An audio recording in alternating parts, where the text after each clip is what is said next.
بسم اللہ الرحمن الرحیم۔ آج کی ہماری نشست کا عنوان ہے وضو کا درست طریقہ۔ وضو کا درست طریقہ یہ ہے کہ وضو کرنے والا شخص سب سے پہلے یہ ارادہ کرے کہ میں اللہ کی خوشنودی کے لیے وضو کرنے لگا ہوں۔ اس ارادے کا نام نیت ہے، جو کہ سنت ہے۔ اس کے بعد کسی پاک بلند جگہ پر قبلے کی طرف منہ کر کے بیٹھ جائے۔ ایسا کرنا مستحب ہے۔ پھر بسم اللہ الرحمن الرحیم پڑھ لے۔ بسم اللہ پڑھنا وضو کے شروع میں سنت ہے۔ اس کے بعد اپنے دونوں ہاتھوں کو گھٹوں تک دھو لے 3 مرتبہ۔ گھٹے اس مقام کو کہا جاتا ہے جو ہاتھوں کے اختتام پر ہڈیاں ابری ہوئی ہوتی ہیں، ان کو کہا جاتا ہے۔ یہاں تک 3 مرتبہ اپنے ہاتھوں کو دھو لے۔ ایسا کرنا سنت ہے۔ اس کے بعد مسواک کرے، 3 مرتبہ کلی کرے۔ دونوں ہاتھوں کو گھٹوں تک 3 مرتبہ دھونے کے بعد کلی کرے۔ کلی کا درست طریقہ یہ ہے کہ دائیں ہاتھ میں پانی لے کر منہ میں ڈالا جائے اور منہ کو پانی سے خوب بھر لیا جائے۔ پانی کو منہ میں حرکت دی جائے یہاں تک کہ پانی حلق تک پہنچ جائے۔ غرغرہ کرنا یہ بھی سنت ہے۔ یہ کلی کا درست طریقہ ہے اگر روزہ دار نہ ہوں۔ اگر روزہ دار ہیں تو کلی میں اس قدر مبالغہ نہ کیا جائے، زیادہ پانی نہ لیا جائے، کیونکہ اس سے یہ اندیشہ ہے کہ پانی حلق سے نیچے اتر کر روزے کو متاثر نہ کر دے۔ اگر روزہ ہے تو حلق تک پانی بھی نہیں پہنچایا جائے گا اور غرغرہ بھی نہیں کیا جائے گا۔ لیکن اگر روزہ نہیں ہے، جیسا کہ عام دنوں میں ہوتا ہے، تو پھر کلی کرتے وقت دائیں ہاتھ سے جب ہم پانی لیں گے منہ میں تو منہ کو پانی سے بھر دیا جائے اور خوب حرکت دی جائے، پانی کو منہ میں حلق تک پانی کو پہنچایا جائے، غرغرہ کیا جائے تاکہ منہ کے اندر کا حصہ خوب دھل جائے۔ 3 مرتبہ اس طرح کلی کی جائے۔ اس کے بعد مسواک کی جائے۔ کلی کرنا بھی سنت ہے اور مسواک کرنا بھی سنت ہے۔ مسواک کا طریقہ یہ ہے کہ بہت زیادہ نہ نرم اور نہ بہت زیادہ خشک اور سخت مسواک ہو۔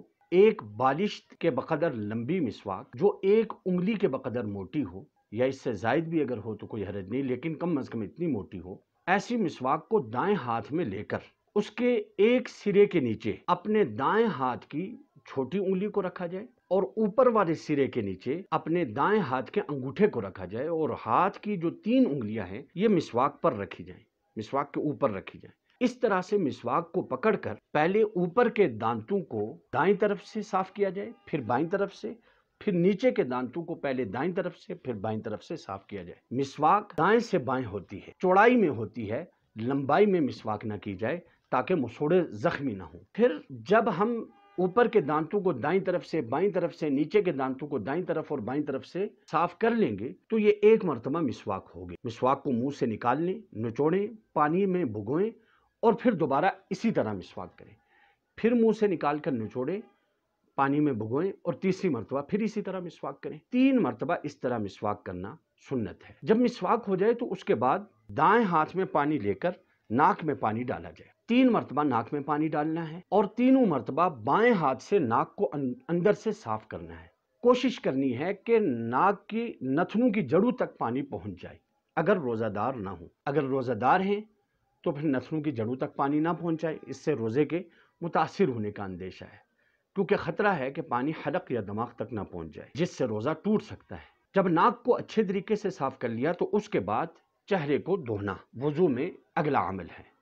چہرے کو دھونا وضو میں فرض ہے۔ 3 مرتبہ چہرے کو دھونا سنت ہے، لیکن 1 مرتبہ کم از کم دھونا فرض ہے۔ یہ وضو کا پہلا فرض ہے۔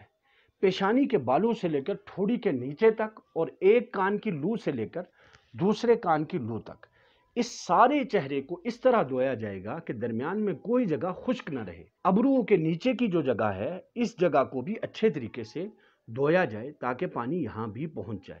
کوئی حصہ چہرے کا ایسا نہ رہے جہاں پانی نہ پہنچا ہو۔ اس کے بعد اپنے دائیں ہاتھ کو 3 مرتبہ دھوئیں گے کونی سمیت، اس طرح سے کہ پانی انگلیوں کی طرف سے بہایا جائے گا کونیوں کی طرف، اور اس طرح سے اس بازو اور ہاتھ کو دھویا جائے گا کہ اس میں کوئی حصہ خشک نہ رہے۔ پھر بائیں ہاتھ کو اسی طرح دھویا جائے، انگلیوں کی طرف پانی بہایا جائے کونیوں تک، اور اس طرح سے دھویا جائے کہ کوئی حصہ خشک نہ رہے۔ دھوتے وقت انگلیوں کا خلال کرنا بھی سنت ہے۔ انگلیوں کا خلال کیسے ہوگا؟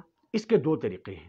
ایک طریقہ یہ ہے کہ دونوں ہاتھوں کی انگلیاں ایک دوسرے میں داخل کر کے حرکت دے دی جائے، یہ انگلیوں کا خلال کہلائے گا۔ اس کا فائدہ یہ ہوگا کہ انگلیوں کے درمیان بھی پانی اچھے طریقے سے پہنچ جائے گا۔ اور دوسرا طریقہ یہ ہے کہ دائیں ہاتھ کی پشت پر بائیں ہاتھ کی ہتھیلی رکھی جائے اور اس کو نیچے کی طرف کھینچا اس طرح جائے کہ انگلیاں انگلیوں میں داخل ہو جائیں، تاکہ انگلیوں کے درمیان، دائیں ہاتھ کی انگلیوں کے درمیان پانی پہنچ جائے۔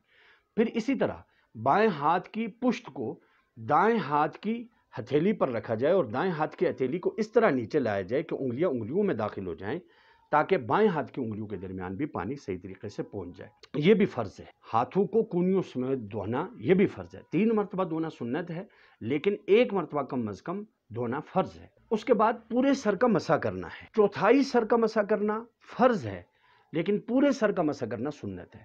یہ اگلا عمل ہے جو وضو میں ہاتھوں کے دھونے کے بعد کیا جاتا ہے۔ تو مسح کیسے ہوگا؟ اپنے دونوں ہاتھوں کو تر کر لیں، انگلیوں کو بھی، ہتھیلیوں کو بھی، اور انہیں سر کے اگلے حصے میں رکھ کر اس طرح دونوں ہاتھوں کو پیچھے کیا جائے کہ پورے سر کا مسح ہو جائے۔ یہ بھی فرض ہے۔ پورے سر کا مسح فرض نہیں، چوتھائی سر کا مسح فرض ہے، لیکن پورے سر کا مسح سنت ہے۔ پورے سر کا ہی مسح کرنا چاہیے۔ اس کے بعد کانوں کا مسح کرنا ہے۔ کانوں کا مسح سنت ہے، اور طریقہ یہ ہے کانوں کے مسح کا کہ دونوں ہاتھوں کی چھوٹی انگلیوں کو کانوں کے سوراخ میں ڈالا جائے اور شہادت کی انگلی سے کانوں کے اندر کا مسح کیا جائے، اور انگوٹھے سے کانوں کے ظاہر کا، کانوں کے اوپر کے حصے کا مسح کیا جائے۔ پھر جو ہاتھوں کی انگلیوں کی پشت ہے، اس پشت سے گردن کا مسح کیا جائے، لیکن گلے کا مسح نہ کیا جائے۔ گلے کا مسح کرنا برا اور منع ہے۔ گردن کا مسح کر لیا جائے۔ یہ کانوں اور گردن کے مسح کا طریقہ ہے جو کہ سنت ہے۔ اس کے بعد دائیں پاؤں کو 3 مرتبہ ٹخنوں سمیت دھونا ہے، پھر بائیں پاؤں کو 3 مرتبہ ٹخنوں سمیت دھونا ہے۔ پاؤں کو دھوتے وقت انگلیوں کا خلال بھی کرنا ہے۔ پاؤں کی انگلیوں کا خلال وہ کس طرح ہوگا؟ اس کا طریقہ یہ ہے کہ بائیں ہاتھ کی چھوٹی انگلی یہ پاؤں کی انگلیوں کے درمیان داخل کر کے حرکت دینی ہے، تاکہ پاؤں کی انگلیوں کے درمیان بھی پانی پہنچ جائے۔ اس کا طریقہ یہ ہوگا کہ بائیں ہاتھ کی چھوٹی انگلی کو آپ سب سے پہلے دائیں پاؤں کی چھوٹی انگلی کے درمیان داخل کریں گے اور اس کو حرکت دیں گے، پھر اس کے ساتھ والی انگلی کے درمیان داخل کریں گے، حرکت دیں گے، پھر اس کے بعد کی انگلی میں داخل کریں گے، یہاں تک کہ بائیں پاؤں کی چھوٹی انگلی تک ہر انگلی میں، پاؤں کی ہر انگلی میں بائیں ہاتھ کی چھوٹی انگلی داخل کی جائے گی، تاکہ پاؤں کی انگلیوں کے درمیان حرکت دینے سے پانی اچھے طریقے سے پہنچ جائے۔ اور پاؤں کا دھونا بھی فرض ہے، یہ وضو کا آخری فرض ہے، اور اس میں 3 مرتبہ دھونا سنت ہے، اور انگلیوں کا خلال کرنا بھی سنت ہے۔